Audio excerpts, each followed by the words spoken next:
સાહેબ, મારા ration card ઉપર મને કેટલું અનાજ મળવા પાત્ર થાય છે? આ પ્રશ્ન સૌથી વધારે પૂછવામાં આવેલો પ્રશ્ન છે. તો આપને જણાવી દઉં કે આપના રેશન કાર્ડ ઉપર કેટલું અનાજ મળવા પાત્ર થશે તેનો આધાર આપની પાસે કઈ કેટેગરીનું રેશન કાર્ડ છે તેના ઉપર રાખે છે. જો મિત્રો તમારી પાસે અંત્યોદય રેશન કાર્ડ હોય, અંત્યોદય કેટેગરીના રેશન કાર્ડની અંદર વ્યક્તિ દીઠ અનાજ નથી મળતું, પણ તેમાં કાર્ડ દીઠ અનાજ મળે છે. જેમાં એક કાર્ડ દીઠ 15 કિલો ઘઉં અને 20 કિલો ચોખા એમ મળીને કુલ 35 કિલો અનાજ વિના મૂલ્યે મળવા પાત્ર થાય છે.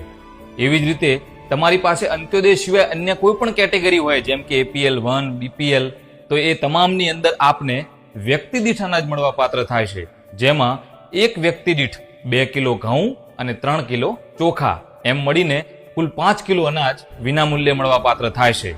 તો ટૂંકમાં જણાવું તો અંત્યોદય રેશન કાર્ડ ઉપર કાર્ડ દીઠ આપને 35 કિલો અનાજ મળવા પાત્ર થાય છે, અને અન્ય કોઈ પણ કેટેગરીનું રેશન કાર્ડ હોય તો તેમાં વ્યક્તિ દીઠ 5 કિલો અનાજ વિનામૂલ્યે મળવા પાત્ર થાય છે. આ સિવાય રાજ્ય સરકાર દ્વારા જીવન જરૂરિયાતની મહત્વની વસ્તુઓ જેવી કે ખાંડ, મીઠું, દાળ, તેલ આવી વસ્તુઓ ઉપર રાહત દરે વિતરણ કરવામાં આવતું હોય છે.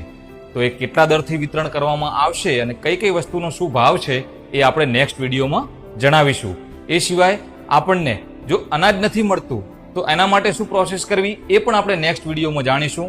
તો આવી જ માહિતી માટે આપણી આઈડીને ફોલો કરી લેજો અને આ વિડીયોને વધુમાં વધુ શેર કરી દેજો. જય ખોડિયાર.